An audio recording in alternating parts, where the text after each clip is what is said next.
Hello नमस्कार मेरे प्यारे साथियों, आज फिर से आपके सामने आरएस प्री 2023 के लिए इंडियन पॉलिटी से संबंधित आज का ये मॉडल पेपर 60 लेकर आ चुका हूं, जो बहुत ही शानदार, बड़ा गजब का और ऑथेंटिक मॉडल पेपर है, जिसमें दोस्तों आरपीएससी द्वारा विगत परीक्षाओं में पूछे गए भारतीय संविधान से संबंधित अति महत्वपूर्ण प्रश्न उत्तर है, जो आपकी एग्जाम में एक रामबाण, एक मील का पत्थर दोस्तों साबित होंगे। और मैं दावे के साथ दोस्तों बोल रहा हूं, आपकी एग्जाम आरएस प्री 2023 में यहां से आपको हूबहू दोस्तों क्वेश्चन देखने को मिलेंगे, क्योंकि दोस्तों बहुत ही बेहतरीन लेवल के प्रश्न है जो आपकी एग्जाम में एक मील का पत्थर साबित होंगे। तो शुरू करते हैं दोस्तों, आज के इस मॉडल पेपर का पहला क्वेश्चन दोस्तों क्या होगा।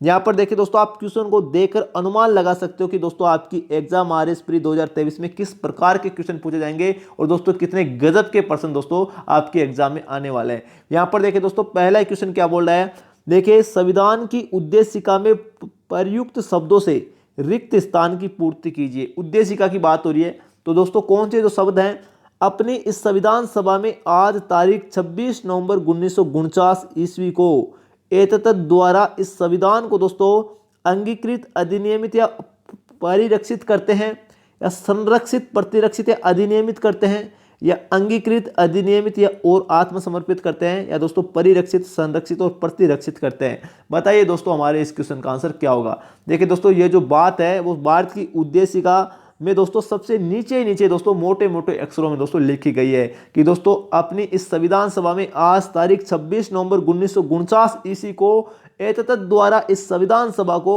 अंगीकृत, अधिनियमित और आत्मसमर्पित करते हैं। उत्तर नंबर 3 बिल्कुल करेक्ट हो जाएगा, हमारे इस क्वेश्चन का आंसर है। और दोस्तों ऐसे क्वेश्चंस उस स्टूडेंट के लिए दोस्तों बड़े आसान हो जाते हैं जिसको दोस्तों भारत की उद्देशिका एकदम कंठस्थ कंप्लीट दोस्तों याद है। वह स्टूडेंट दोस्तों ऐसे क्वेश्चंस को देखते ही दोस्तों सोल्व कर लेता है, क्योंकि दोस्तों आजकल एग्जामिनर क्या करने लगे हैं, शब्दों का क्रम पूछने लगे है ना, शब्दों का क्रम दोस्तों पूछने लगे आजकल दोस्तों एग्जामिनर। और दोस्तों ये तभी पॉसिबल हो पाता है जब दोस्तों आपको भारत की उद्देशिका कंप्लीट भाई याद है ना। इसका कोई शॉर्टकट नहीं है दोस्तों, याद तो करना पड़ेगा दोस्तों आपको, है ना। भारत की उद्देशिका याद कर लीजिए आने वाले एग्जाम्स में, और अन्य दोस्तों जिसमें पॉलिटी आती है समझिए एक रामबाण साबित होगी। तो उद्देशिका तो दोस्तों आपको याद करना ही पड़ेगा। अगर दोस्तों आपको भारत की उद्देशिका से संबंधित आरपीएससी द्वारा और राजस्थान कर्मचारी चयन बोर्ड द्वारा और दोस्तों अन्य एग्जाम्स में दोस्तों पूछे गए अति महत्वपूर्ण इंपॉर्टेंट क्वेश्चंस, इनके अलावा दोस्तों भारत की उद्देशिका से संबंधित शॉर्ट नोट्स और दोस्तों आने वाली एग्जाम्स के लिए इंपॉर्टेंट फैक्ट्स एक साथ एक ही क्लास में दोस्तों अगर आपको देखने हैं तो दोस्तों इस क्लास के डिस्क्रिप्शन में जाकर देखिए, लिंक दे दूंगा आपको। मैं आपको दोस्तों हमारे चैनल Q50 जीके पर कंप्लीट करवा चुका हूं दोस्तों, है ना। और पर्सनल दोस्तों आरएस प्री 2023 के लिए दोस्तों भारत की उद्देशिका से संबंधित यह क्लास दोस्तों आपके सामने मैं लेकर आया था। अगर आपने नहीं देखा तो दोस्तों जाकर जरूर देखना, इस क्लास के डिस्क्रिप्शन में लिंक मिल जाएगा आपको। बहुत ही गजब की क्लास, और मुश्किल से दोस्तों ज्यादा बड़ी क्लास नहीं है ना, मुश्किल से दोस्तों 15-16 मिनट की क्लास है, बहुत ही गजब की क्लास है दोस्तों। अगर आपको दोस्तों वो क्लास अच्छी नहीं लगी ना भाई, तो चैनल को अनसब्सक्राइब कर देना दोस्तों, मैं इतनी गारंटी देता हूं, क्योंकि बहुत ही बेहतरीन लेवल की से दोस्तों तैयार की गई क्लास है। तो जाकर दोस्तों जरूर देखना।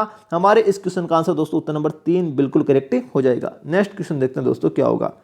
यहां पर देखिए दोस्तों, नेक्स्ट क्वेश्चन है, क्या बोल रहा है, निम्नांकित में से किस वाद में दोस्तों संघवाद को, निम्नांकित में से किस केस में दोस्तों संघवाद को भारत के संविधान का मूलभूत ढांचा दोस्तों घोषित किया गया है।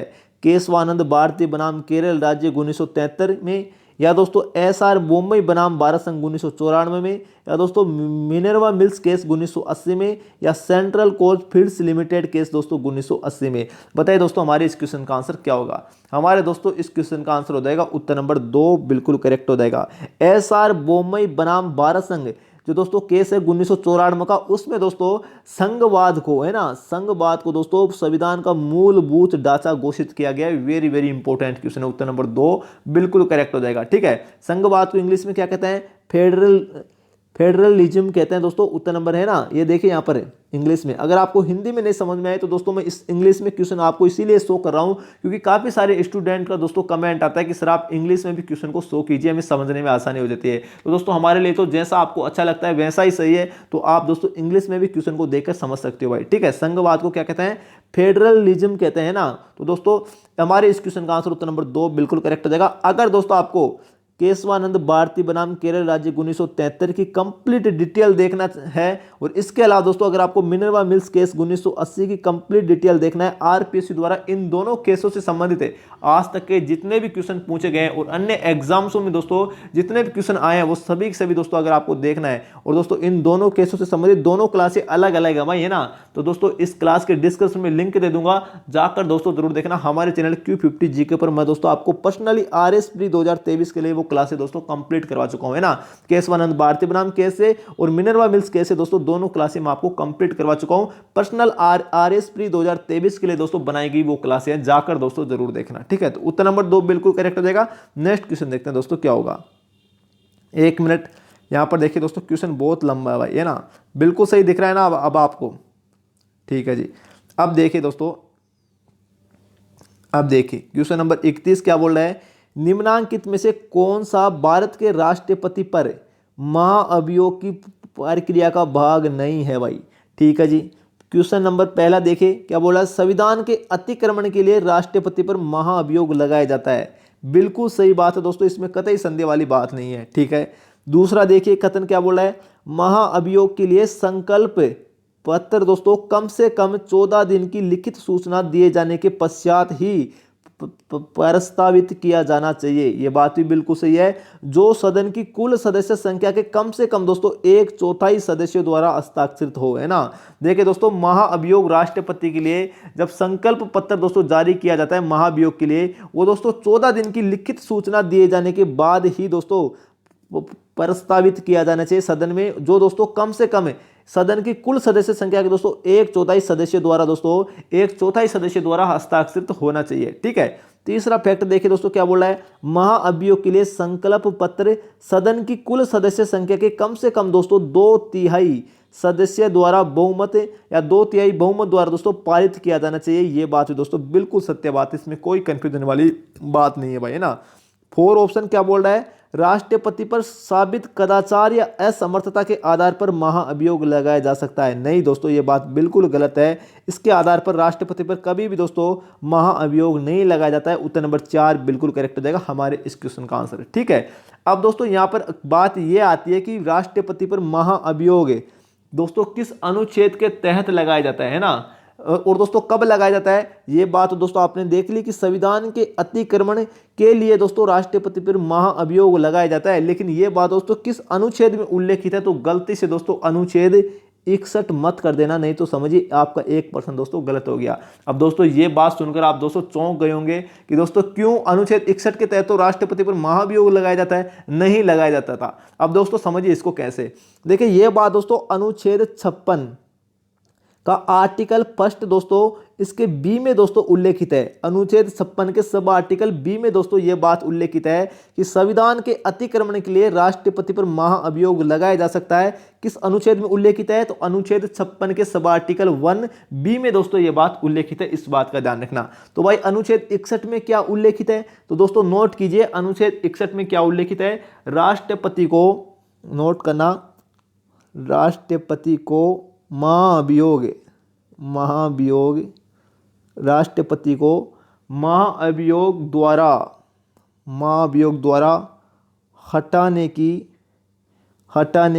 प्रक्रिया का उल्लेख किया गया है अनुच्छेद 61 में।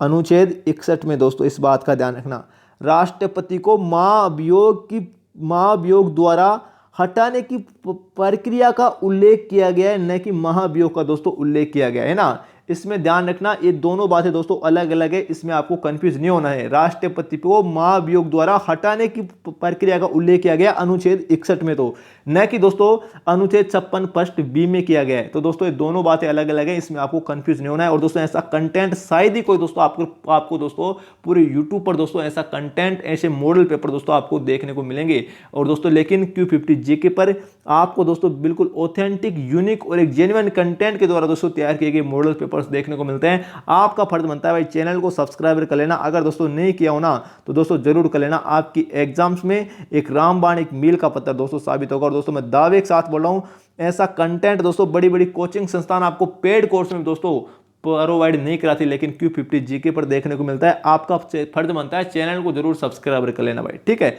यहां पर देखिए दोस्तों नेक्स्ट क्वेश्चन क्या बोल रहा है, निम्नांकित विषयों में से दोस्तों कौन सा संविधान की 11वीं अनुसूची में सम्मिलित नहीं है? देखिए बात हो रही है 11वीं अनुसूची की। महिला और बाल विकास, सार्वजनिक वितरण प्रणाली, परिवार कल्याण या अग्निशमन सेवाएं।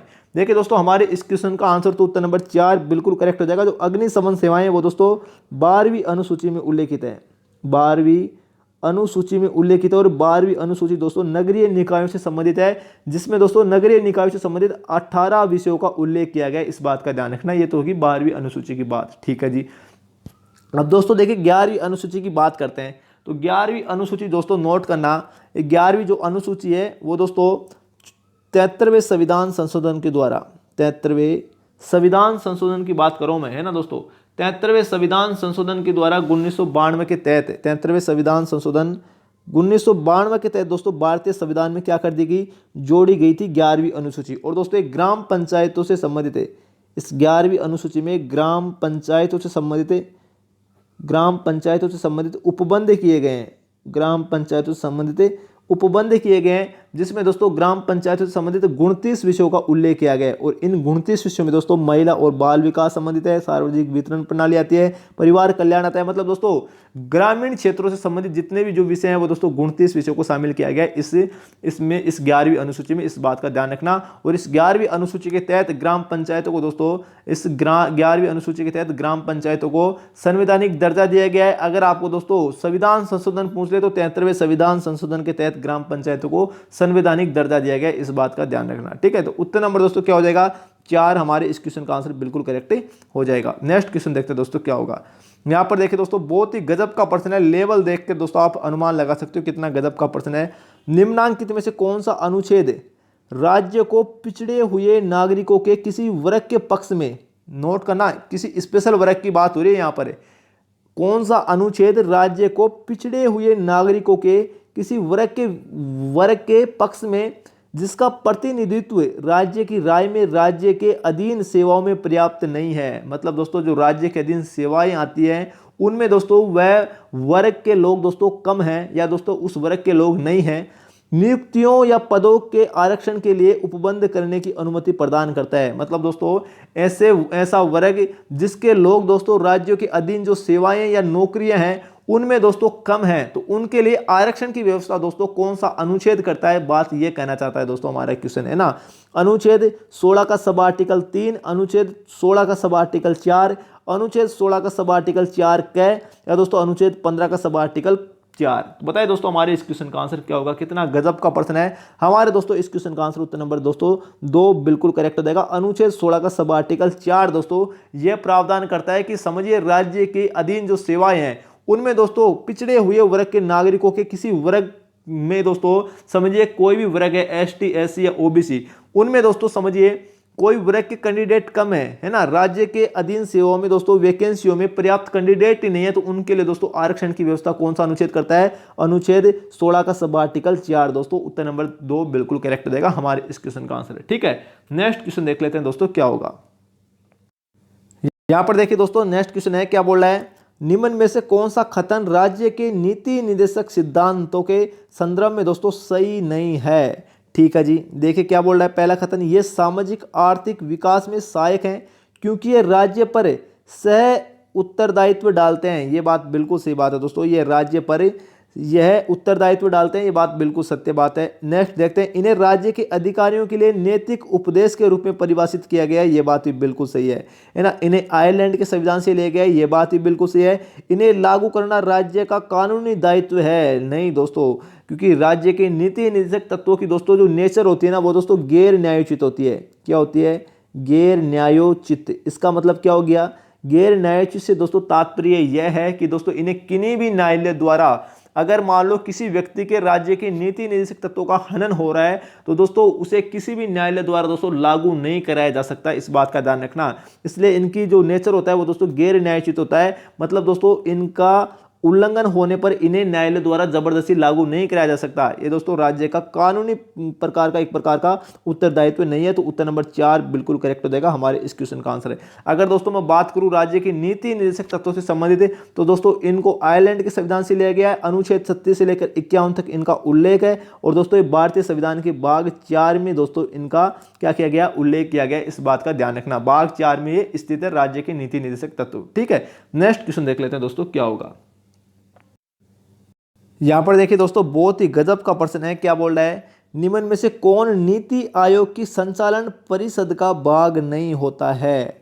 सभी राज्यों के मुख्यमंत्री, दिल्ली के मुख्यमंत्री, राज्यों के राज्यपाल या दोस्तों अंडमान निकोबार के उपराज्यपाल। बताइए दोस्तों जो नीति आयोग है उसकी जो संचालन परिषद है, शासी परिषद है, उसका भाग दोस्तों कौन नहीं होता है? तो दोस्तों हमारे इस क्वेश्चन का आंसर बताइए क्या होगा। हमारे दोस्तों इस क्वेश्चन का आंसर हो जाएगा सभी राज्यों के जो राज्यपाल होते हैं ना, वो दोस्तों इसके भाग नहीं होते। दोस्तों इस बात का ध्यान रखना। और इसका हेड कौन होता है? तो दोस्तों प्रधानमंत्री इसका क्या होता है, नीति आयोग का प्रमुख होता है। इस बात का ध्यान रखना। नीति आयोग का गठन 1 जनवरी 2015 को किया गया था। ठीक है, तो उत्तर नंबर 3 बिल्कुल करेक्ट हो जाएगा। ऐसा क्वेश्चन कभी भविष्य में पूछ ले तो आपसे गलती नहीं होना चाहिए। ठीक है, नेक्स्ट क्वेश्चन देख लेते हैं दोस्तों क्या होगा।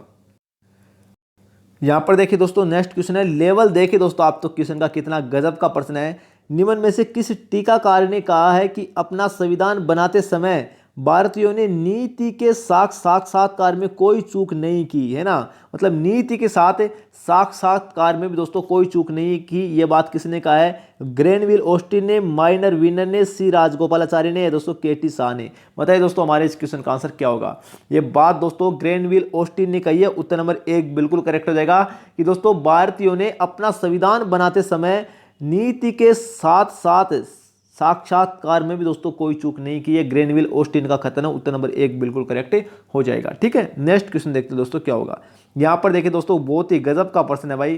क्या बोल रहा है, अब देखिए दोस्तों बिल्कुल सही दिख रहा है ना। हाँ, यहां पर देखिए निम्नलिखित राष्ट्रपति के शपथ के संवैधानिक प्रारूप में रिक्त स्थान की पूर्ति के लिए दोस्तों सही विकल्प का चयन करना है हमको। ठीक है जी, देखिए राष्ट्रपति जो शपथ लेता है तब दोस्तों क्या बोलता है, सबसे पहले मैं अमुक ईश्वर की शपथ लेता हूं, सत्य निष्ठा से प्रतिज्ञान करता हूं कि मैं पूर्ण निष्ठा के साथ भारत के राष्ट्रपति पद का कार्यपालन का पालन करूंगा, या पूर्ण योग्यता के साथ भारत के राष्ट्रपति पद का कार्यपालन करूंगा, या निष्ठा पूर्वक भारत के राष्ट्रपति पद का कार्यपालन करूंगा, या दोस्तों श्रद्धा पूर्वक भारत के राष्ट्रपति पद का कार्यपालन करूंगा। बताइए दोस्तों हमारे इस क्वेश्चन का आंसर क्या होगा। कितना गजब का प्रश्न है दोस्तों, राष्ट्रपति से संबंधित है। और हमारे दोस्तों इस क्वेश्चन का आंसर दोस्तों उत्तर नंबर 4 बिल्कुल करेक्ट हो जाएगा। श्रद्धा पूर्वक दोस्तों इसमें आएगा श्रद्धा पूर्वक, है ना। मैं अमुक ईश्वर की शपथ लेता हूं और सत्य निष्ठा से प्रतिज्ञान करता हूं कि मैं दोस्तों श्रद्धा पूर्वक भारत के राष्ट्रपति पद का कार्यपालन करूंगा। ये बात दोस्तों भारत के राष्ट्रपति के शपथ के संवैधानिक प्रारूप में कही गई है। इस बात का ध्यान रखना। ठीक है, और इसके अलावा यहां से एक क्वेश्चन और बनता है दोस्तों, नोट करना। अगर आपको पूछ ले राष्ट्रपति के शपथ होती है शपथ, इसके शब्दों का सही क्रम दोस्तों कौन कौन सा अक्सर एग्जाम में पूछा जाता है, तब दोस्तों नोट करना। परिरक्षण, संविधान का परिरक्षण, एक मिनट, परिरक्षण पहले शब्द ये आएगा, फिर दूसरा शब्द आता है दोस्तों परिरक्षण, संरक्षण, संरक्षण, और तीसरा शब्द दोस्तों आता है प्रतिरक्षण। ये दोस्तों शब्दों का क्रम है, प्रतिरक्षण, प्रतिरक्षण। तो इस बात का दोस्तों ध्यान रखना। ये राष्ट्रपति के शपथ का दोस्तों शब्दों का क्रम है परिरक्षण, संरक्षण और प्रतिरक्षण। इस बात का ध्यान रखना, थोड़ा सा इसको भी नोट कर लेना भाई। ठीक है, नेक्स्ट क्वेश्चन देखते हैं दोस्तों क्या होगा।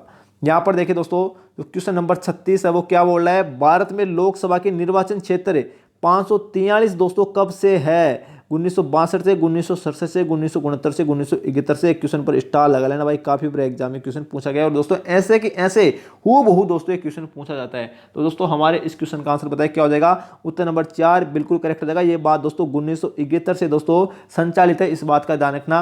भारतीय लोकसभा में निर्वाचन क्षेत्र 543 दोस्तों 1971 से है। आपको सिर्फ इतना मालूम करना है। ठीक है, नेक्स्ट क्वेश्चन देखते हैं दोस्तों क्या होगा। यहां पर देखिए दोस्तों क्या बोल रहा है, भारतीय संविधान के अनुच्छेद 51A, यहां पर देखिए 51A का सब आर्टिकल दोस्तों ए के अनुसार प्रत्येक नागरिक का कर्तव्य है। देखिए दोस्तों, अनुच्छेद 51A में तो मूल कर्तव्यों का उल्लेख किया गया है। और दोस्तों मूल कर्तव्य कितने हैं? 11 मूल कर्तव्य हैं। और इन 11 मूल कर्तव्य, जो पहला मूल कर्तव्य है ना, वो दोस्तों इसी आर्टिकल के अंतर्गत आता है ना। तो पहला मूल कर्तव्य हमें दोस्तों यहाँ पर देखना है, अंतर्राष्ट्रीय शांति और सुरक्षा की अभिवृद्धि।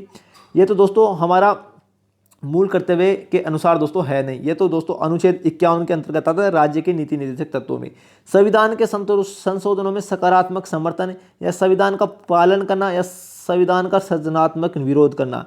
देखिए दोस्तों, हमारे इस क्वेश्चन का आंसर हो जाएगा उत्तर नंबर 3 बिल्कुल करेक्ट हो जाएगा। ये संविधान का पालन करना पहला ही दोस्तों हमारा मूल कर्तव्य है। और दोस्तों ये बात इसी आर्टिकल में उल्लेखित है, अनुच्छेद 51A का सब आर्टिकल ए में दोस्तों ये बात उल्लेखित है, संविधान का पालन करना तथा उसके आदर्शों का पालन करना, है ना। ये बात अनुच्छेद दोस्तों 51A का सब आर्टिकल ए में उल्लेखित की गई है। और दोस्तों वर्तमान में 11 मूल कर्तव्य। अब दोस्तों यहाँ पर देखिए, कुछ मैं आपको मूल कर्तव्य से संबंधित बेसिक डिटेल दोस्तों यहाँ पर शो करता हूँ। यहाँ पर देखिए दोस्तों, भारतीय संविधान में मूल कर्तव्य 42वें संविधान संशोधन के द्वारा, 42वें संविधान संशोधन 1976 के तहत दोस्तों, है ना, 42वें संविधान संशोधन 1976 के तहत भारतीय संविधान में 10 मूल कर्तव्य जोड़े गए थे दोस्तों, इस बात का ध्यान रखना। और किस समिति की सिफारिश पर जोड़े गए थे? तो दोस्तों नाम आता है सरदार श्रवण सिंह समिति की सिफारिश पर। सरदार श्रवण सिंह समिति की सिफारिश पर दोस्तों भारतीय संविधान में 10 मूल कर्तव्यों को जोड़ा गया था। ठीक है, बड़ा गजब का प्रश्न दोस्तों। अब बात यह आती है कि 11वां मूल कर्तव्य फिर कब जोड़ा गया? तो 11वां मूल कर्तव्य दोस्तों 86वें संविधान संशोधन है ना, नोट करना, 86वें संविधान संशोधन सन 2002 के तहत है। सन 2002 के तहत दोस्तों 11वां मूल कर्तव्य जोड़ा गया था, जो शिक्षा से संबंधित है। 6 से 14 वर्ष तक के बच्चों के लिए शिक्षा से संबंधित ये दोस्तों 11वां मूल कर्तव्य है। ठीक है, और दोस्तों इसके अलावा आपको ये भी मालूम होना चाहिए, जो मूल कर्तव्य है ना, जो हमारे देश के मूल कर्तव्य 11 मूल कर्तव्य, वो दोस्तों किस देश के संविधान से ले गए हैं? तो रूस के संविधान से ले गए हैं। और भारतीय संविधान के किस भाग में दोस्तों स्थापित है? तो भाग 4A में दोस्तों इनका क्या है? उल्लेख किया गया है। और दोस्तों अनुच्छेद 51 फर्स्ट में दोस्तों क्या है? इनका उल्लेख किया गया है, इस बात का ध्यान रखना। ठीक है, आरपीएससी जैसा क्वेश्चन पूछे वैसा आपको आंसर करना है। 11 के 11 मूल कर्तव्य दोस्तों आपको याद करना पड़ेगा, तभी दोस्तों आप ऐसे क्वेश्चंस को भाई सही कर सकते हो। तो उत्तर नंबर 3 बिल्कुल करेक्ट हो जाएगा। नेक्स्ट क्वेश्चन देखते हैं दोस्तों क्या होगा। यहां पर देखिए दोस्तों, फिर से राज्य के नीति निर्देशक तत्वों से संबंधित क्वेश्चन आ गया। क्या बोल रहा है? भारत के संविधान में वर्णित राज्य की नीति निर्देशक तत्व की व्याख्या में दोस्तों कौन सा व्याख्या कर रहा है? मतलब नीति निर्देशक तत्वों की व्याख्या कौन सा इनमें से चार दोस्तों खत्म दिए गए हैं, वो कौन सा कर रहा है? दोस्तों क्वेश्चन ये कहना चाहता है, वे लक्ष्य जो एक व्यक्ति के रूप में हमें स्वीकार करने चाहिए, या कुछ अधिकार जो नागरिकों को मौलिक अधिकार के अलावा भी मिलने चाहिए, या वे उद्देश्य जो एक व्यक्ति के रूप में हमें अनिवार्यतः स्वीकार करने चाहिए, या दोस्तों सरकार के लिए अनिवार्य नीतियां। हमारे दोस्तों बताइए इस क्वेश्चन का आंसर क्या होगा। देखिए, राज्य की नीति निर्देशक तत्वों की व्याख्या दोस्तों इनमें से उत्तर नंबर 2 कर रहा है ना। कुछ अधिकार ऐसे हैं जो राज्य के नागरिकों को, देश के नागरिकों को दोस्तों मौलिक अधिकार के अलावा भी मिलने चाहिए। तो उत्तर नंबर 2 बिल्कुल करेक्ट हो जाएगा हमारे इस क्वेश्चन का आंसर। ठीक है, और राज्य के नीति निर्देशों की बात करें तो दोस्तों आयरलैंड के संविधान से ले गए, भारतीय संविधान के भाग 4 में दोस्तों उल्लेखित है। और दोस्तों इनसे संबंधित जो अनुच्छेद है वो 36 से लेकर 51 तक आते हैं दोस्तों, इस बात का ध्यान रखना। ठीक है, नेक्स्ट क्वेश्चन देखते हैं दोस्तों क्या होगा। यहां पर देखिए दोस्तों, बहुत ही गजब का प्रश्न है। राजस्थान का प्रथम जेंडर बजट दोस्तों प्रस्तुत करने वाले मुख्यमंत्री कौन थे? वसुंधरा राजे, अशोक गहलोत, प्रद्युमन सिंह, भैरों सिंह शेखावत। तो हमारे इस क्वेश्चन का आंसर अशोक गहलोत साहब हो जाएंगे। उत्तर नंबर 2 बिल्कुल करेक्ट हो जाएगा। नेक्स्ट क्वेश्चन देखते हैं दोस्तों क्या होगा। यहाँ पर देखिए दोस्तों, अगर अभी तक आपने दोस्तों चैनल को सब्सक्राइब नहीं किया तो भाई चैनल को सब्सक्राइब कर लेना, क्योंकि बहुत ही गजब का दोस्तों ये मॉडल पेपर है जो आपकी एग्जाम में एक रामबाण दोस्तों साबित होगा, है ना। और आज का दोस्तों हमारा 60वां मॉडल पेपर है। इससे पहले 59 मॉडल पेपर दोस्तों Q50 जीके पर मैं आपको कंप्लीट करवा चुका हूं, है ना। बहुत ही बेहतरीन ऑथेंटिक यूनिक कंटेंट के साथ दोस्तों कंप्लीट करवा चुका हूं। और यार आपका भाई आपके लिए दोस्तों मेहनत करता है, आपका फर्ज बनता है यार चैनल को सब्सक्राइब कर लेना। और दोस्तों कमेंट करके जरूर बताना क्लास आपको कैसी लगी। यहां पर देखिए दोस्तों, नेक्स्ट क्वेश्चन है, क्या बोल रहा है। अनुच्छेद 20 व अनुच्छेद 21 के मूल अधिकार दोस्तों राष्ट्रीय आपातकाल में स्थगित नहीं किए जा सकते। निम्नांकित में से यह पॉसिबिलिटी दोस्तों किस संविधान संशोधन के तहत दोस्तों की गई है ना। यह संविधान के आरंभ से ही दोस्तों यह प्रावधान था। यह बात तो बिल्कुल सही नहीं है भाई, है ना। यहाँ पर देखिए सही कथन देखना हमें, 24वें संविधान संशोधन से यह प्रावधान अंत स्थापित किया गया, या दोस्तों 42वें संविधान संशोधन से यह प्रावधान अंत स्थापित किया गया, या 44वें संविधान संशोधन के तहत यह प्रावधान अंत स्थापित किया गया, या दोस्तों यह बात पॉसिबिलिटी हो पाई। तो देखिए दोस्तों, जो अनुच्छेद 20 व अनुच्छेद 21 का जो निलंबन है वो दोस्तों राष्ट्रीय आपातकाल के समय भी नहीं किया जा सकता। ये बात किस संविधान संशोधन के द्वारा दोस्तों पॉसिबल हो पाई है? तो 44वें संविधान संशोधन के द्वारा, है ना। 44वें संविधान संशोधन 1978 के तहत दोस्तों ये बात पॉसिबिलिटी हो पाई है। उत्तर नंबर 4 बिल्कुल करेक्ट हो जाएगा। और दोस्तों क्यों दोस्तों इन्हीं दो अनुच्छेदों को छोड़कर दोस्तों आपके दिमाग में ये बात आ रही होगी कि इन दो अनुच्छेदों में ऐसी क्या बात है कि दोस्तों इनका राष्ट्रीय आपातकाल के समय में दोस्तों निलंबन नहीं किया जा सकता है। इसलिए नहीं किया जा सकता कि दोस्तों अनुच्छेद 21 तो दोस्तों जीवन जीने का अधिकार देता है हमें। तो दोस्तों क्या राष्ट्रीय आपातकाल लगा है अभी तक दोस्तों भारत में 3 बार?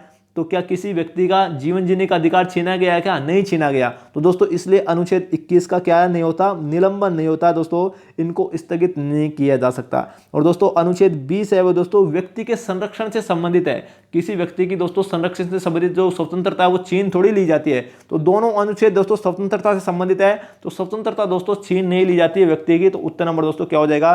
4 बिल्कुल करेक्ट हो जाएगा। ये बात दोस्तों 44वें संविधान संशोधन के द्वारा दोस्तों अंतः स्थापित की गई है। उत्तर नंबर 4 बिल्कुल करेक्ट हो जाएगा। और दोस्तों ये था आज का हमारा दोस्तों मॉडल पेपर 60 RS प्री 2023 के लिए। मिलते हैं दोस्तों जल्दी नेक्स्ट क्लास में। तब तक के लिए दोस्तों आपका काम है चैनल को सब्सक्राइब कर लेना। और दोस्तों अभी तक आपने अगर हमारे सभी मॉडल पेपर्स नहीं देखे तो दोस्तों जाकर जरूर देखना, आपकी एग्जाम में एक रामबाण साबित होंगे। दोस्तों मैं दावे के साथ बोल रहा हूं, अगर आपकी एग्जाम तक है आपने दोस्तों हमारी इस एग्जाम सीरीज के सभी मॉडल पेपर्स दोस्तों अगर कंटिन्यू देख ले तो दोस्तों आपकी एग्जाम में आपकी किस्मत कितनी औकात नहीं कि आपके सिलेक्शन को रोक ले। आप दोस्तों क्वेश्चन को देखते ही क्वेश्चन की खोपड़ी में छेद करोगे दोस्तों, मेरा आपसे वादा है, क्योंकि बहुत ही बेहतरीन लेवल के एकदम फुल डिटेल एक्सप्लेनेशन के साथ एकदम ऑथेंटिक यूनिक और एक जेन्युइन कंटेंट के द्वारा दोस्तों तैयार किए गए मॉडल पेपर है जो आपके एग्जाम में एक मील का पत्थर साबित होंगे। तो दोस्तों जाकर जरूर देखना, वीडियो के डिस्क्रिप्शन में लिंक दे दूंगा। बहुत ही बेहतरीन लेवल के मॉडल पेपर है। तब तक के लिए दोस्तों जय हिंद, जय भारत, थैंक यू। मिलते हैं नेक्स्ट क्लास में।